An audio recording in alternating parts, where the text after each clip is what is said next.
मैं आमिर अली अहमद, सेक्रेटरी बिस्प आपसे मुखातिब हूँ। ये सर्विस आपकी सहूलत के लिए एक ताबिश है। यहाँ आप बिस्प के किसी भी प्रोग्राम की मालूमात हासिल कीजिए या शिकायत दर्ज करवाइए।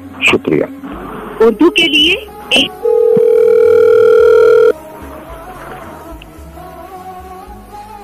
से बात करूँ जिसमें वालेकुम सलाम सर, 2 इन्फॉर्मेशन चाहिए थी बीएसपी के हवाले से। बताइएगा नंबर।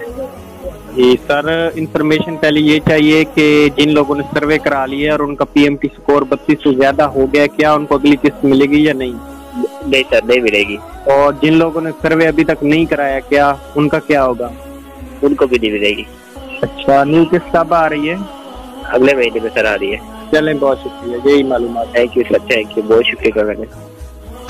दोस्तों उम्मीद है आपको वीडियो पसंद आई होगी। वीडियो पसंद आई है तो चैनल को सब्सक्राइब कीजिएगा और बेल आइकन को प्रेस कीजिएगा। बीएसपी की तमाम अपडेट जाने के लिए नीचे दिए गए व्हाट्सएप ग्रुप को लाजमी से ज्वाइन करें ताकि बर वक्त अपडेट आपको इस तरह मिलती रहे। Thanks for watching this video. अल्लाह हाफिज़।